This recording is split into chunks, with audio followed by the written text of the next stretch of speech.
Me llega la petición de Javois, que estaba haciendo un artículo sobre la gente que iba a pasar las Navidades solo o aislado por el tema del COVID. Y bueno, entonces me llamaron, me pidieron si quería participar en el artículo, en el reportaje, y yo encantada de participar, que yo me uno a cualquier plan de este tipo, ¿no? Y entonces nada, me llamó Javois, me hizo una entrevista muy breve y muy bien, y luego me pidió si podía pasar un fotógrafo del país a hacerme una fotografía, y yo pues venga, también encantada de la vida. Entonces vino, me estuvo haciendo fotos y tal, diferentes ángulos, y nada, y quedó. Y a la mañana siguiente, el día 24, me levanto y empiezan a entrarme WhatsApps como si no hubiera mañana. O sea, llego, abro el teléfono y está plagado de WhatsApps, y yo no entendía nada.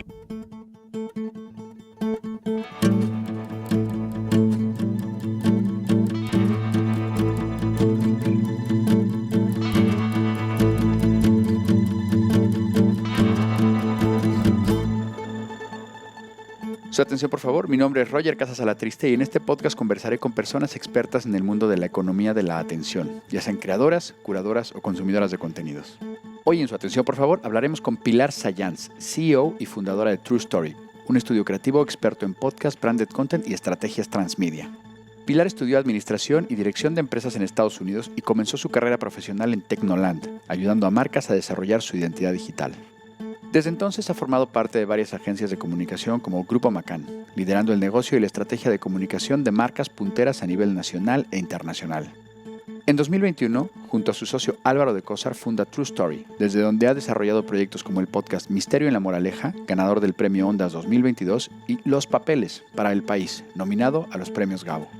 Con Pilar hablaremos sobre las marcas como creadoras de contenido a través del podcast, del proceso y florecimiento que está viviendo la industria del audio digital y lo que significa ser format agnostic, es decir, dejar en un segundo plano los formatos para poner el foco en la historia. Muchas gracias por su atención. Hoy nos encontramos en un sitio privilegiado. Estamos en lo alto de una colina desde la que se ve la playa de Gerra en Cantabria. Y nos estamos tomando un chisporroteante gin tonic con la gran Pilar Sayans. Hola, Pila, ¿cómo te va? Hola, buenos días. Qué maravilla, ¿no? Por aquí. Una maravilla, aquí siempre. Bueno, esto realmente es la magia del podcast y que es un poco de lo que vamos a hablar hoy, porque la verdad es que no estamos en Gerra ni nos estamos tomando un gin tonic. Ojalá estuviéramos en Gerra. Sería maravilloso. Pero no, estamos en la Catacumba Cañonera, en nuestro estudio de grabación, que es un sótano súper oscuro, que parece una sala de interrogatorios de una policía judicial mexicana o, en su defecto, algo más colorido. Pero bueno, no estamos en Gerra, no estamos tomando un gin tonic, pero eso es lo guay que lo que tienen los podcasts, ¿no, Pilar?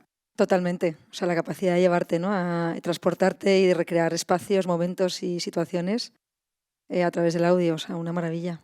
Podemos estar en donde vosotros queráis. Pero antes de entrar en el mundo podcast, que va a ser un tema muy importante en esta conversación, quiero empezar esta conversación contigo con algo que no tiene nada que ver, pero sí con la atención. Porque acabamos de pasar las Navidades. Uh-huh. Y hace un año, en las Navidades del 2021, tú tuviste una experiencia muy peculiar con el mundo de la atención. Amaneciste en Navidad en la portada del País, tu imagen en la portada del País. Cuéntanos un poquito de eso. Pues las Navidades pasadas, amanecí el 22 o el 21 o el 23 con COVID. Y bueno, a través de amigos y gente que son periodistas, me llega la petición de Javois, que estaba haciendo un artículo sobre la gente que iba a pasar las Navidades solo o aislado por el tema del COVID. Y bueno, entonces me llamaron, me pidieron si quería participar en el artículo, en el reportaje, y yo encantada de participar, que yo me uno a cualquier plan de este tipo, ¿no? Y entonces, nada, me llamó Javois, me hizo una entrevista muy breve y muy bien, y luego me pidió si podía pasar un fotógrafo del país a hacerme una fotografía. Y yo, pues venga, también encantada de la vida. Entonces vino, me estuvo haciendo fotos y tal, diferentes ángulos, y nada, y quedó. Y a la mañana siguiente, el día 24, me levanto y empiezan a entrarme WhatsApps como si no hubiera mañana. O sea, llego, abro el teléfono y está plagado de WhatsApps y yo no entendía nada. Y fotos de la portada del País. Y entonces, al principio no me lo creía y luego ya entré en el País online y me di cuenta además que no es que fuera la portada del País online, sino que era la portada física, que además no solamente iba a estar el día 24, sino también el 25, porque el 25 no sale el periódico nuevo. O sea, 48 horas en la portada del País. Y claro, entonces lo abracé con todo, a gozarlo, ¿no? Y entonces se convirtió como en el hito de las Navidades. Al final cenamos solos en casa y comimos al día siguiente también solos en casa, pero claro, rodeadísima, aunque fuera solamente, o sea, de manera virtual, a través de los mensajes de la gente y fue una cosa, vamos, increíble. O sea, que aquello de que la prensa escrita ya nadie la lee. Vamos, nada. O sea, eso es... Ahí lo vi. Y luego también vi quiénes de mis contactos y amigos leían El País y quiénes no leían El País, porque había directamente gente que jamás se enteró de que pero entonces saliste, ¿no? Llegaba Claro, totalmente, sí. Qué bueno. Oye, antes del mundo podcast, ¿sí? Tu carrera ha estado ligada a las marcas y a formas, digamos, alternativas de captar la atención. Sí. ¿Qué nos puedes contar de esa parte de la experiencia? Bueno, pues yo empecé... Bueno, yo estudié la carrera en Estados Unidos y cuando volví sabía que quería... Acabé en el año 99, o sea, imagínate. Pues como yo. Casi. Jovencísimos, entonces.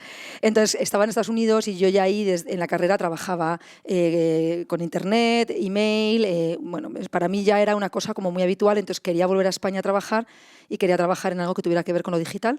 Y entonces, desde el principio de mi carrera, los primeros 4 años estuve trabajando en lo que en aquella época eran las .com, a desarrollo de webs, ¿no? de páginas webs, pero bueno, un poco ayudando a las marcas a desarrollar su identidad en el mundo de lo digital, ¿no? Entonces trabajé en Tecnoland, que en aquella época fue una empresa... Bueno, a mí me marcó un montón y a mucha gente. Es una súper escuela, ¿no? Yo me he tocado coincidir con mucha gente de Tecnoland y bueno, ¿no? Sí, yo solo estuve un año trabajando porque entré en 2000 y en 2001 pues suspendió pagos y la empresa y quebró, etcétera, pero ese año para mí fue espectacular, ¿no? De escuela creativa, de tener una cantidad de gente alrededor con un nivel de creatividad. Se estaban haciendo unas cosas que yo ahora, con la perspectiva, lo pienso ahora. Y digo, es que había una tele, es que había animación, es que había, más allá de todo, la parte de desarrollo digital, no sé, hicimos la primera, yo siempre lo pienso, no ahí en la siguiente empresa en la que estuve, pero ahí hicimos el primer e-commerce de Casa del Libro, que yo cada vez que entro a Casa del Libro online lo veo y digo, es que ha cambiado bastante poco, ¿no? O sea, que se pensó bien en su momento toda la parte de UX, se pensó muy bien, ¿no? De la navegación y bueno, no sé, o sea, un montón de... Entonces, y después de eso siempre he trabajado en el ámbito de las experiencias, ¿no? De captar la atención de los consumidores a través de las experiencias, mucho en marketing deportivo, mucho en entretenimiento, en música. Pero más desde el lado de las agencias, ¿no? Sí, de la gran agencia, ¿no? Sí, siempre en agencias, primero pequeñas, principalmente al principio en temas de marketing deportivo, cuando salí del ámbito digital, en marketing deportivo, patrocinio, porque el deporte es una de mis pasiones y también quise dar ese salto. Y luego en agencias pequeñas y luego ya di el salto, después de una agencia que estaba muy especializada en temas de marketing musical y entretenimiento, di el salto al Grupo McCann, que es donde he estado al final casi 12 años, y de donde salí a finales del 20, al final de la pandemia. Y sales de Momentum McCann y dices, no quiero volver al mundo agencia. Sí, o sea, cuando acabé en Momentum, cuando salí de Momentum tenía varias como certezas, ¿no? Es una cosa que a veces uno echa en falta, ¿no? Cuando está trabajando y quiere hacer un cambio, pues como que tienes todo un poco, te faltan como certezas, ¿no? No tienes las cosas claras. Pero yo cuando salí de Momentum tenía certezas, lo cual me generó como mucha paz, ¿no? Una certeza fue que no quería volver a agencia. Si tenía que hacerlo, lo iba a hacer, obviamente, porque no se me van a caer los anillos, pero tenía las ganas como de salir de ese ámbito. Era algo que yo llevaba barruntando ya desde los últimos 2 o 3 años trabajando en Momentum, ¿no? Sabía que quería hacer otras cosas y de hecho como que tenía siempre como ese muro de la gran agencia, que al final está todo muy compartimentado y tu trabajo es tu trabajo y bueno, yo lo entiendo, ¿no? Pero quería hacer otras cosas, ¿no? Entonces quería dar el salto a otro ámbito, salir de la agencia quería desarrollar mi propia creatividad, que era algo también con lo que llevaba peleándome en los últimos años también, y quería trabajar en contenidos, quería contar historias, ¿no? Y eran un poco las tres certezas que yo tenía, ¿no? Y con ese camino, o sea, cuando lo tienes así más claro, luego ya la forma va cayendo por sí sola, ¿no? Pero según acabé de salir de Momentum ya me puse a trabajar en esa dirección. ¿Y para entonces ya habías escuchado Las Cloacas del Estado? Sí, claro. Ya tenías un cierto enganche al mundo Súper, podcast. sí. Yo cuando salió Las Cloacas es del 2016, pues a lo mejor lo escuché en el 17 o así. Y ya, vamos, lo tenía. De hecho, desde la agencia, una de las cosas que había estado planteando era propuestas de podcast a marcas, ¿no? Y si ahora es complicado, o sea, si todavía es complicado que las marcas entren en este ámbito, ya en el 17, en el 18, que fue la primera propuesta que hice a una marca para hacer un podcast, imagínate, era Marciano. Oye, ¿qué es lo que más se le complica a las marcas para entender no solamente sobre el ámbito del podcast como tal, sino para cómo competir en el ámbito de las plataformas o contra otros contenidos? ¿Qué es lo que más se le complica? A ver, yo creo que hay una cosa que las marcas tienen que comprender o tienen que hacer ese viaje, que es hacia pensar como contenido, ¿no? Pensar como creadores de contenidos, no como marcas, ¿no? Esto es una lucha que no es nueva de ahora de los contenidos, es siempre, ¿no? Cuando una marca lleva a cabo una experiencia o quiere conectar con el consumidor, no puede estar la marca en el centro, porque el consumidor no es tonto, el consumidor o el oyente o si la marca está en el centro hay un cierto rechazo, ¿no? O sea, no me cuentes algo que no es creíble, ¿no? Entonces, esto yo creo que se acentúa y se hace más grande en el tema de los contenidos, ¿no? Porque las marcas tienen que crear contenido que interese, esto es como muy manido y está muy, muy dicho, ¿no? Pero es verdad, ¿no? Tienen que crear contenido que interese al consumidor, que interese al usuario, al oyente, y no donde la marca no está en el centro. Tiene que ser facilitador, tiene que estar sus valores, tiene que ser pero tiene que pensar como creador de contenidos, ¿no? Como cualquier otro creador, ¿no? Yo creo.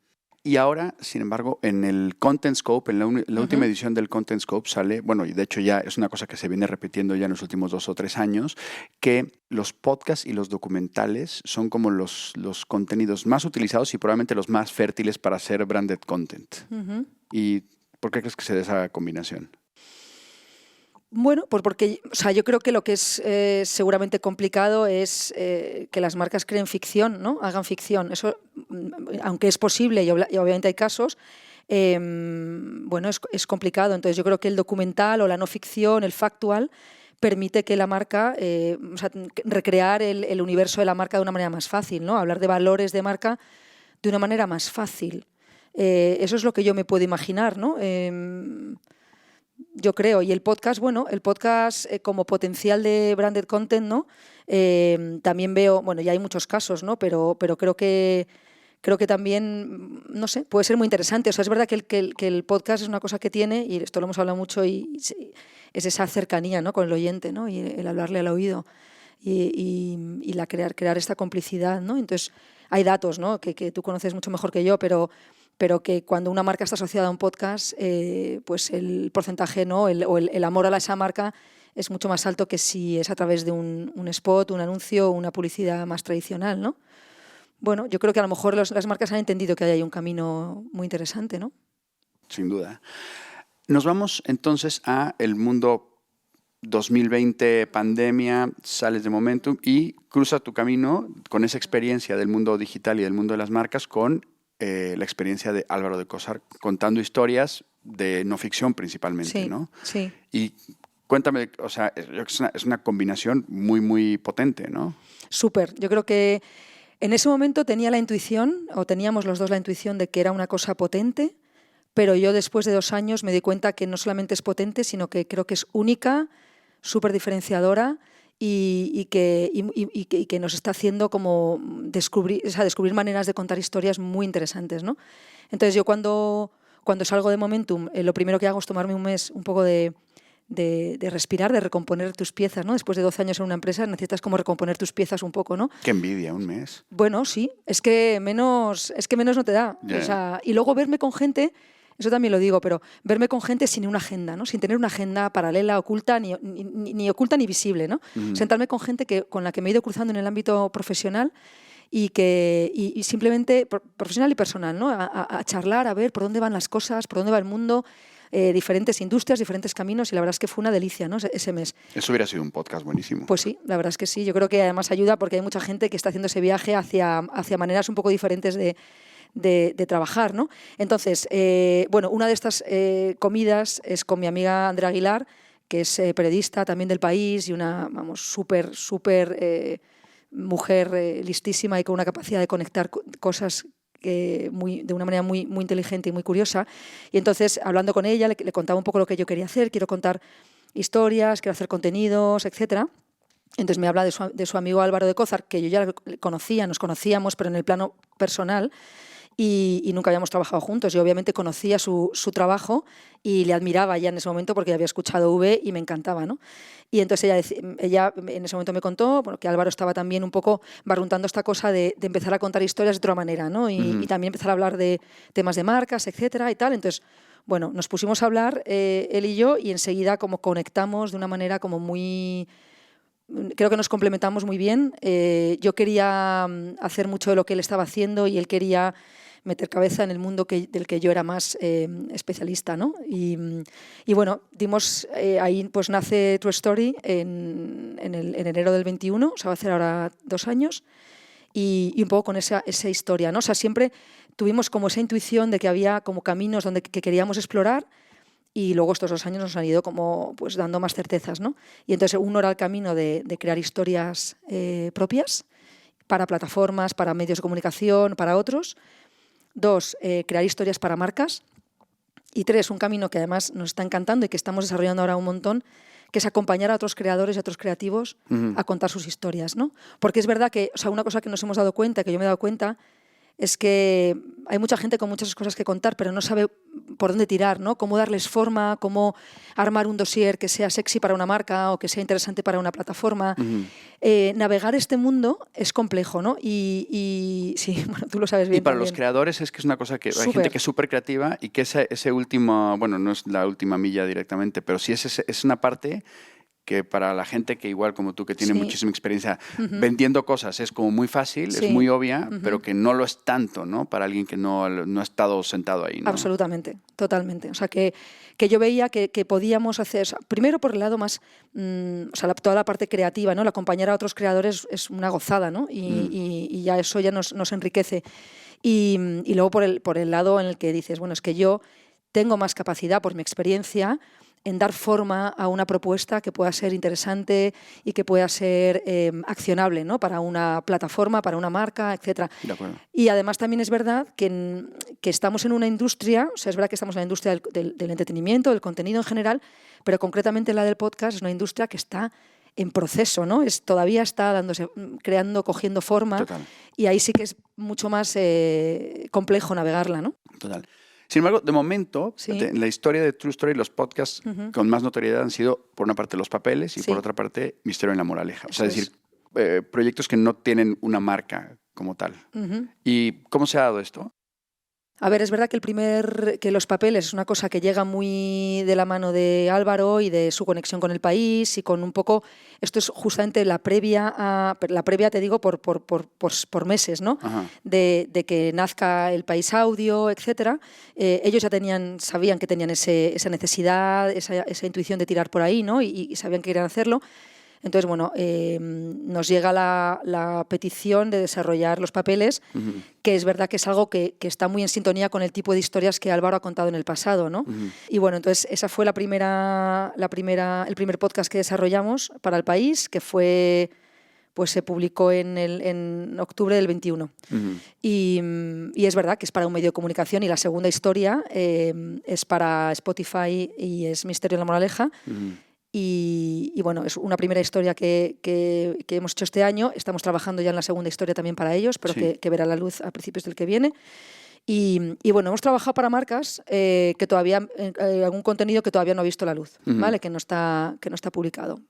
Oye, Misterio en la Moraleja, qué hitazo, ¿no? ¿Nos puedes contar un poquito cómo surge, de dónde, cómo se configura y luego cómo da ese golpazo, ¿no? Sí, pues esto es una noticia que sale en El País el año pasado, justo cuando las elecciones municipales en Madrid, en esa como dualidad Ayuso, Pablo Iglesias, etcétera, que bueno, pues sale la noticia en El País que hay en la mesa de voto 35 de La Moraleja, que es la Moraleja de La Moraleja, ¿no? Las 6, 7, 8 calles, pues eso, la Plaza del Conde de los Gaitanes, a las calles importantes, digamos, de las grandes parcelas de 1.000 metros cuadrados de La Moraleja, pues entre todos esos votantes hay uno que votó a Podemos. Y entonces, bueno, sale esa noticia que pasa desapercibida o no entre mucha gente. Entonces Álvaro la lee y en ese momento dice, joder, ¿cómo molaría mandar a alguien, ir ahí a investigar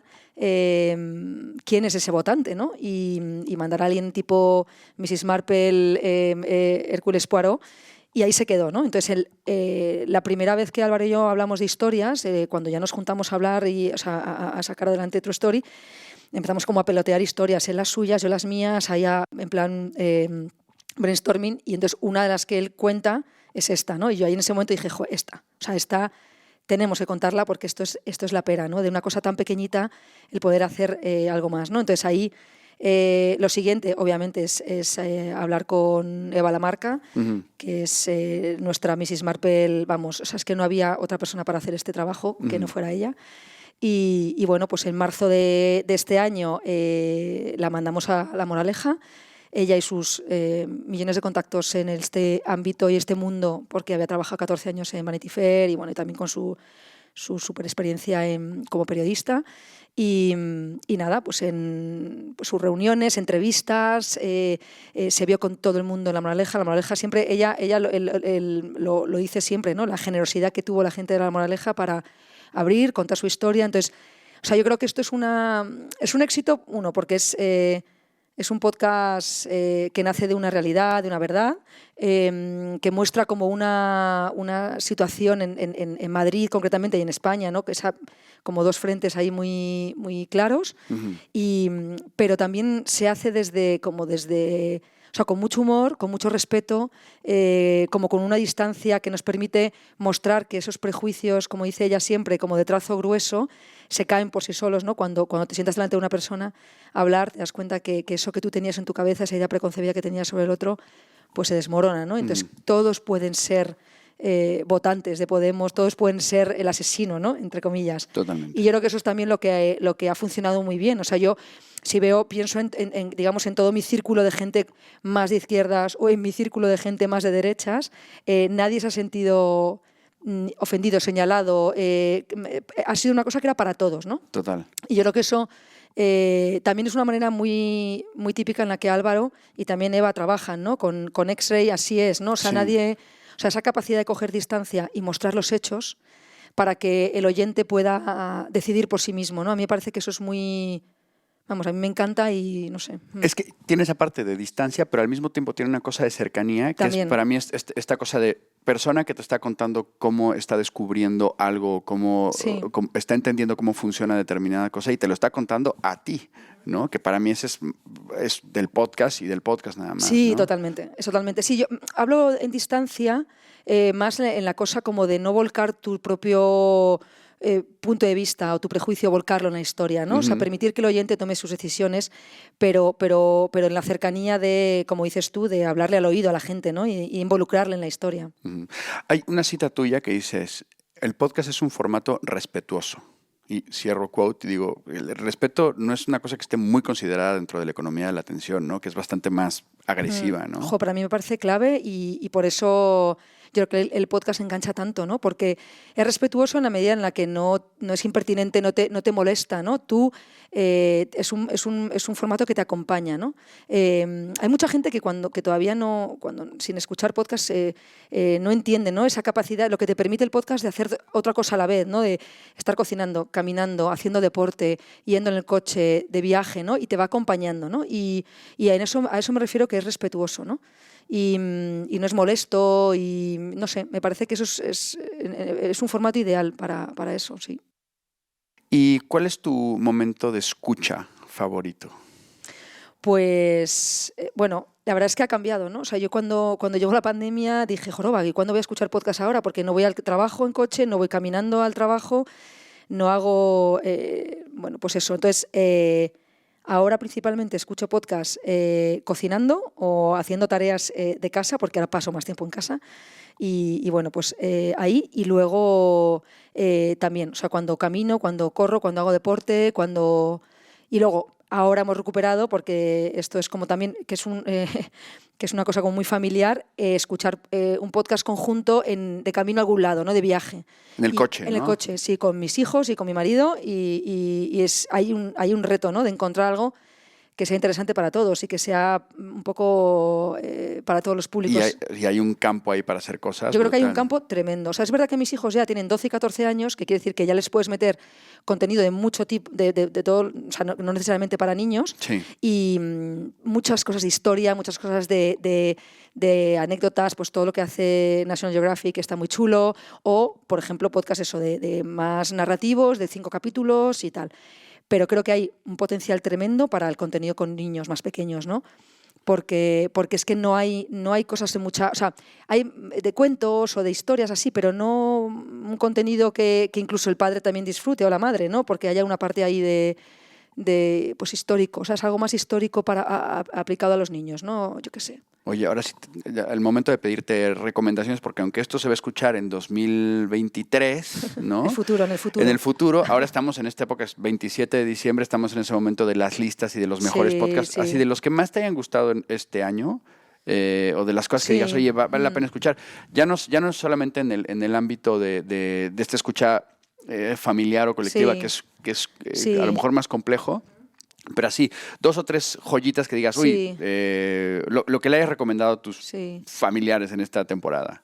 Pues mira, sí, de verdad es que este año he escuchado alguna cosa que me ha gustado mucho. Bueno, algo que es bastante, yo creo que hemos visto que ha sido muy conocido, pero el podcast de Loud, a mí me encantó, que es el de la historia del reggaetón. Ajá. No solamente me encantó porque me sorprendió un montón el que de repente el que me interesara la historia del reggaetón, ¿no? Pero cómo está contado, cómo hace la mezcla entre inglés y español, no sé, me pareció como súper interesante. Es verdad que es un poco largo, son 10 capítulos y a lo mejor se hace un pelín largo, pero a mí me encantó. Y luego otro que se llama Welcome to Provincetown, que es sobre... Bueno, Provincetown es una ciudad en Cape Cod, ¿no? en Massachusetts, que ha sido desde los años 70 como la meca gay de esa zona, ¿no? Y entonces, bueno, es un verano de que la reportera pasa un verano allí y entrevistando y conociendo a las gentes, ¿no? que viven en Provincetown, y me pareció también fantástico. Y luego hay uno, ahora mismo no me acuerdo, si lo escucho este año, que se llama The Coming Storm, que es de la BBC, de Radio 4, Radio 5, no se me acuerdo cómo se llama, que es sobre todo lo que hubo detrás o sea, toda la gente de QAnon, toda la gente que hubo detrás del asalto al Capitolio. Sí. Me pareció apasionante, que además es un conductor inglés que va a Estados Unidos, entonces esa cosa de lo inglés con lo americano y tal, también me pareció súper apasionante. Muy bien. Oye, saliéndonos del mundo del podcast, y aunque eminentemente el enfoque de True Story es formato podcast, también entiendo que están trabajando en otras, o sea, que no solamente se quedan ahí, ¿no? No, sí. A ver, o sea, True Story nace como con una cosa muy sencilla, que es contar historias bien contadas, ¿no? Hablamos siempre, queremos contar buenas historias bien contadas. Las historias están o sea, queremos que las historias estén en el centro, no el formato, ¿no? Decimos siempre que somos format agnostic, ¿no? Que somos agnósticos a nivel de formato, porque la historia tendrá que llevar el formato que te pida la historia, el que mejor necesite para que la historia se cuente bien, ¿no? Y luego, a nivel de bien contadas, quiere decir que el craft sea bueno, que trabajemos muy bien la calidad, ¿no? Que la calidad del sonido, los paisajes sonoros que recreemos sean súper finos, la música, etcétera, ¿no? Entonces, con esto es verdad que hemos arrancado en podcast porque la trayectoria de Álvaro es principalmente después de, obviamente como periodista, pero después como desarrollo de podcast, pero es verdad que estamos haciendo algunos desarrollos para temas siempre en el ámbito de la no ficción documental factual, pero trabajando con productoras audiovisuales, porque ahí nosotros somos muy pequeños, pero es verdad que tenemos ideas y tenemos historias y entonces nos apoyamos en otras productoras más grandes para desarrollar esas historias. Entonces, tanto como historias, o sea, decir, historias reales, como también para plataformas, como historias para marcas, ¿no? Hemos estado en varios pitches para marcas. en temas de audiovisual también, sí. Oye, y con este es un modelo diversificado, Sí. pero es una empresa bastante pequeñita. Sí. O sea, son Sí. menos de 10 personas. Sí. ¿Cómo se gestiona esta diversificación dentro de este mundo donde competimos, y digo porque me pasa un poquito lo mismo, con empresas súper especializadas? Súper. A ver, yo, o sea, igual que te digo que tengo certezas, muchas certezas en cosas, luego tengo 1000 incertidumbres. Y ahora mismo estoy en esa fase, ¿no? Estamos los dos o sea, Álvaro y yo estamos mucho en esa fase de incertidumbre, de decir,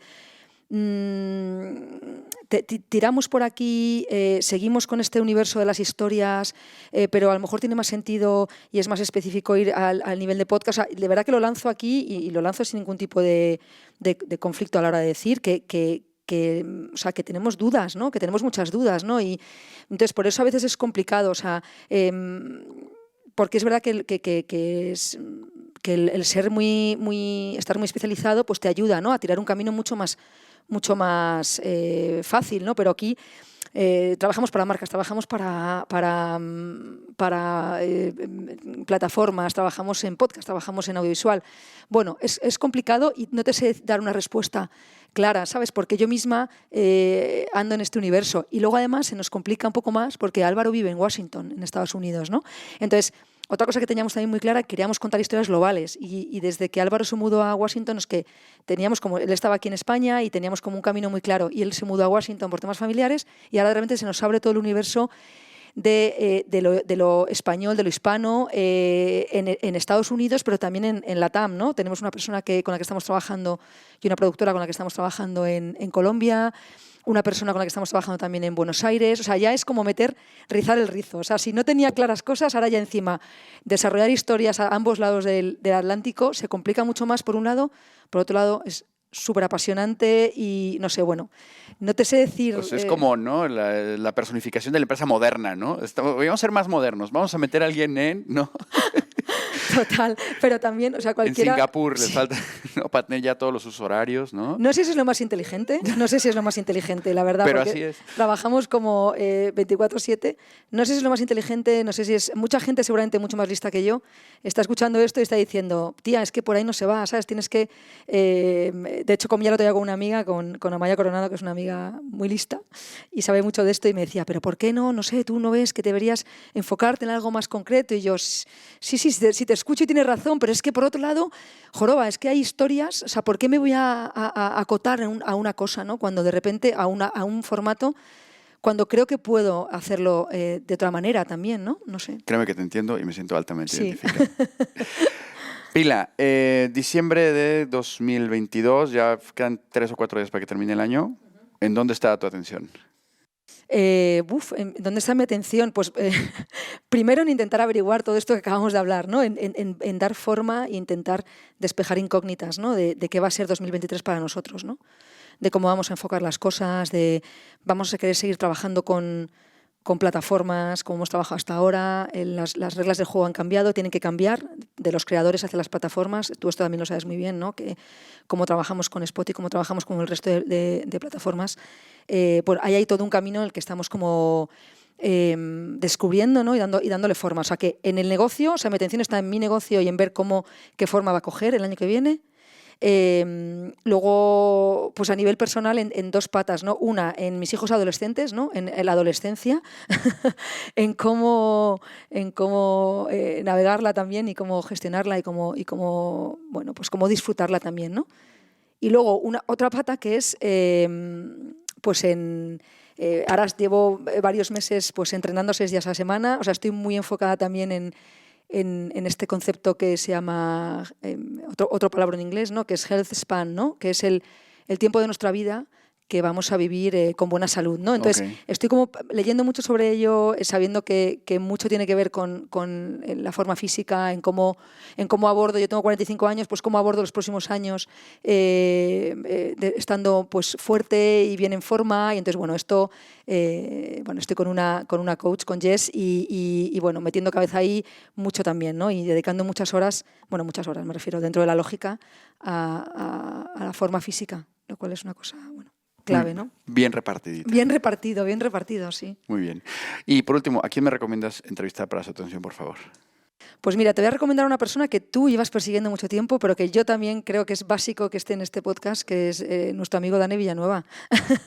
Buenísimo. Dani, ahora sí ya no te vas a librar. Ahora no te libras, ahora ya encima está, o sea, esto es público ya, que tienes que estar aquí, ¿no? Ah, pues me encanta, muy bien. Sí. Yo creo que es una persona que bueno, que es, como sabes, es sacerdote, es jesuita, es un experto en redes, en educación y va a estar liderando la Federación de Fe y Alegría, que es una de las organizaciones que educan a más personas en el mundo, ¿no?